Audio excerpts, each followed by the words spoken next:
personnel d'avoir vraiment commis ce péché-là. Il doit avoir du regret. Mais eux, ce n'était pas le cas. Ils étaient orgueilleux. Même pas dans le regret d'avoir commis cet acte. Vous comprenez? Alléluia. Amen. Et encore, il a dit, vous n'avez même pas plutôt été, vous n'avez été plutôt dans l'affliction, afin que celui qui a commis cet acte fût ôté du milieu de vous. Voilà la sanction qui était prise est qu'une telle personne en doit l'ôter du milieu du peuple de Dieu. Dans l'église primitive, l'une des communautés chrétiennes primitives, on devait ôter cette personne au milieu du peuple de Dieu.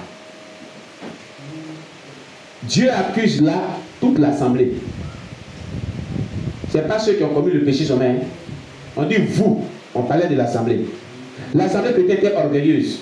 L'assemblée chrétienne n'était pas vraiment dans la prison. Donc ça veut dire quoi? Quand une personne commet du péché, c'est l'affaire de toute la communauté chrétienne. C'est ça veut dire. Vous ne comprenez pas ça? Je vais reprendre pour que vous compreniez bien. Examinons bien ensemble. Le verset 2 de cette affaire-là.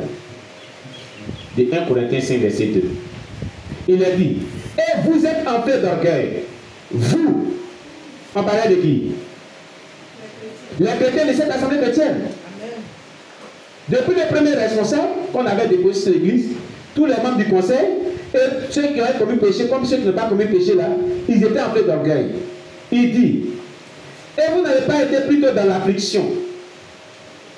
C'est-à-dire dans les pleurs de repentance, les pleurs de supplication, de demander pardon à Dieu, afin que celui qui a commis cet acte fût ôté du milieu de vous. C'est-à-dire le but devait pleurer auprès de Dieu pour qu'ils amenèrent celui qui a commis cet acte de péché au milieu d'eux. Mais à l'état là, Dieu exigeait que l'église pleurait devant Dieu pour dire voilà. Et puis on prend la personne et dit bon, si vous voulez venir dans cette église, ton acte est très grave. C'est ce que je l'avais dit. Vous m'avez.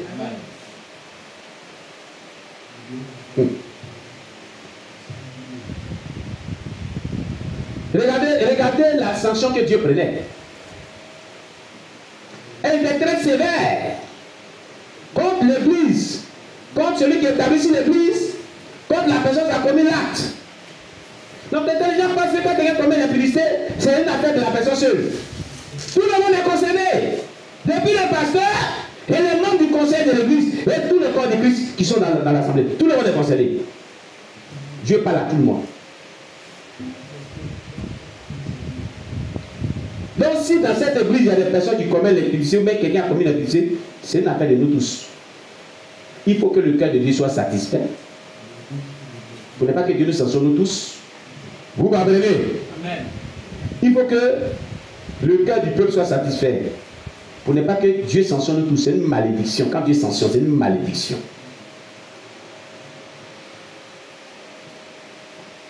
C'est une malédiction. Quand Dieu sanctionne, c'est pas bon. Voilà le texte, on est là voir ensemble. C'est pas le texte, on est là pour les voir ensemble. Hein? Il a dit, et vous êtes enflés d'orgueil, et vous n'avez pas été plutôt dans l'affliction, afin que celui qui a commis ce acte fût ôté du milieu de vous. Donc on parlait du peuple. Cette personne doit être ôtée du milieu du peuple de Dieu. À cause de l'affliction du peuple. Tout le monde va être dans l'amertume, crier à Dieu, demander pardon à Dieu pour la personne qui a été. Et puis on doit ôter la personne du milieu du peuple. Un tel acte ou un tel acte. L'église primitive l'a vécu. Hein? Amen. Amen. Dans ce contexte. L'apôtre Paul nous dit, pour moi, absent de corps, mais présent en esprit, j'ai déjà jugé, comme si j'étais présent, celui qui a commis un tel acte. Au nom du Seigneur Jésus, vous et mon esprit étant assemblés avec la puissance de notre Seigneur Jésus, qu'un tel homme soit livré à Satan pour la destruction de la chair. Ça veut dire quoi? afin que l'esprit soit sauvé au jour du Seigneur Jésus. Ça veut dire quoi? La chair qui l'a mené à commettre cet état d'impudicité là, c'est cette chair-là qu'on doit livrer à Satan, avec une sanction disciplinaire. Et si la personne a pris conscience, Dieu va sauver la personne. Qu'elle a pris conscience qu'elle se répand, Dieu va sauver la personne lorsqu'il viendra à son rendez-vous avec Dieu le jour du Seigneur. Dieu va le sauver. Quand il dit que la personne soit livrée à Satan pour la destruction de la chair, voilà son sens. Ce n'est pas que l'Église va prendre la personne pour livrer à Satan. Le péché qu'il a commis là, on expose ce péché. Amen. C'est ça la sous-discipline. C'est-à-dire que la personne passe par la sous-discipline. Vous comprenez? Livraison à Satan, c'est-à-dire que la personne passe par la sous-discipline. Pour dénoncer les yeux de la chair. C'est ce qu'on appelle la destruction de la chair. Vous comprenez? Pour la destruction de la chair, là, la personne passe par une sous-discipline. C'est ça, on l'a détruit l'œil de la chair. Amen. Pour que son esprit soit sauvé. Je ne sais pas si quelqu'un me fait. Je ne sais pas si me fait comprendre par quelqu'un. Voilà comment régler le problème. Gloire à Jésus-Christ. Il a dit qu'un tel homme soit livré à Satan pour la destruction de la chair, afin que l'esprit soit sauvé au jour du Seigneur Jésus. Et il dit, je vais sauter même du verset 6 au verset 8.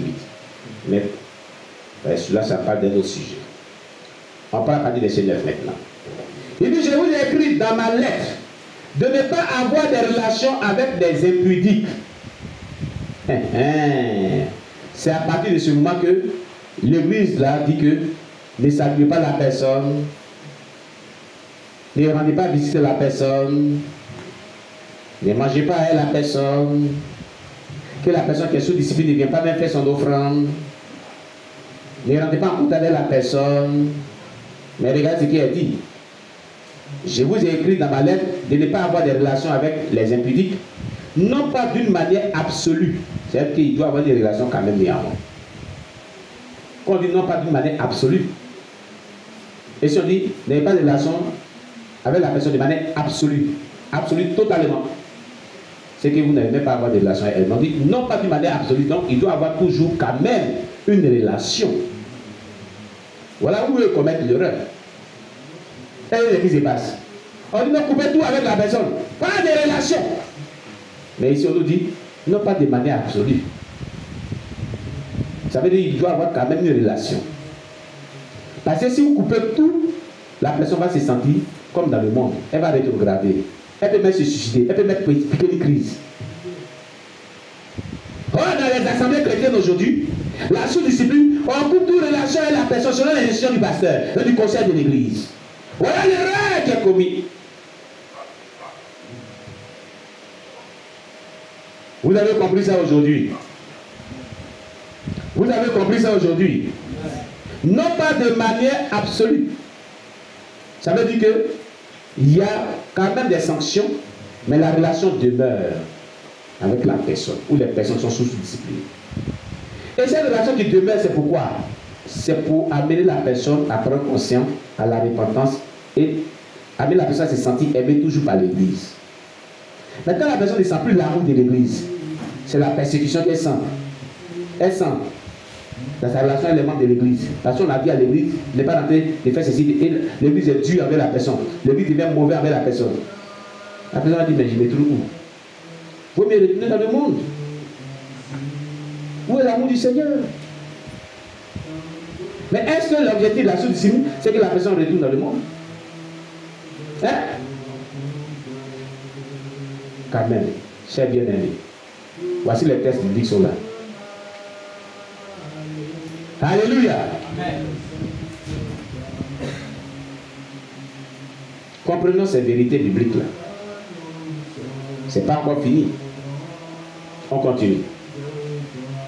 Donc la relation qui n'est pas coupé absolument et qui est toujours maintenu par un lien de relation, a pour objectif, premièrement, amener la personne à une prise de conscience, premièrement. Après la prise de conscience, quand quelqu'un prend conscience de ses péchés, la personne vient à la repentance. Déjà, écoutez-moi très bien. Jésus a dit, il y a de la joie dans le ciel pour un pécheur qui se repent de ses péchés. Jésus l'a dit quelque part. Non? Qui se souvient de ce texte biblique? Qui se souvient? Donc si quelqu'un a commis un péché, confesse ses péchés, se repent, cette joie la retentit dans le ciel. Maintenant, toi qui continues à la torturer par un genre d'attitude envers elle, il y a problème. Tu comprends? Il y a problème, hein?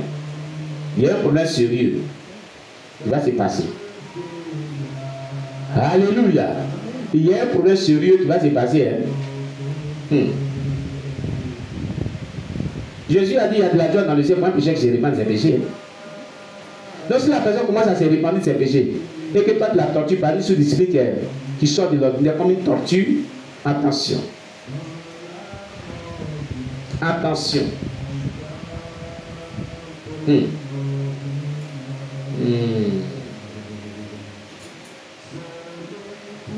ne sais pas si quelqu'un me comprend très bien ce matin. Maintenant, il a dit,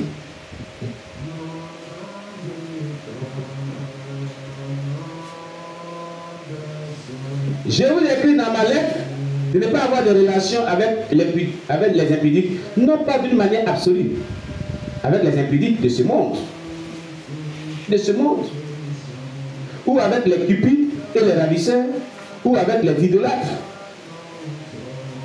Autrement, mais quelqu'un m'a dit, mais on dit de ce monde, on ne dit pas ceux de l'église. Mais ceux de l'église sont où? Ils se trouvent dans quel monde? Ils sont dans le monde. C'est parce qu'ils se croient païens qui vivent comme ça.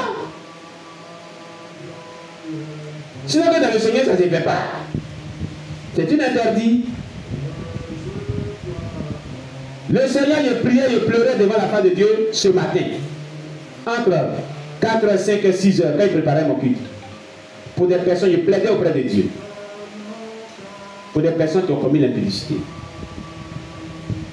Et le Seigneur m'a dit que quand les personnes commettent l'impudicité, parmi eux, il y a certaines personnes, parce qu'elles n'étaient pas sincères avec Dieu. L'engagement n'était pas sincère avec Dieu. C'est pourquoi ils sont tombés. Certaines personnes. C'est pourquoi j'insiste surtout sur l'engagement sincère avec le Seigneur. Quand Dieu me donne l'occasion.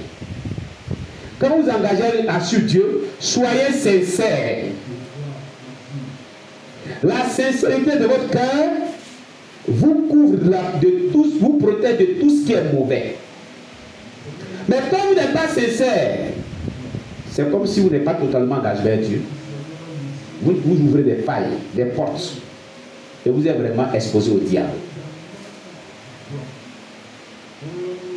Le problème des chrétiens qui vivent dans le péché, d'une manière ou d'une autre, c'est qu'ils ne sont pas sincères avec Dieu comme il se doit. C'est que Dieu attend d'eux là, de la sincérité là. La sincérité n'est pas 100%. Il y a une faille, il y a une défaillance dans la sincérité vis-à-vis de l'engagement avec Dieu. C'est ça qui est le problème. Mais le chrétien, très sincère avec Dieu, ne succombera pas dans le péché comme ça. Je vous dis la vérité.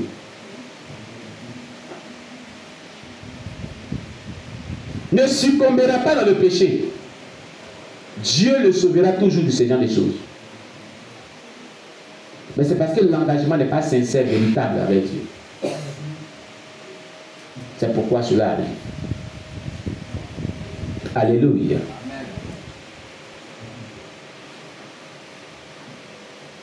Dans le verset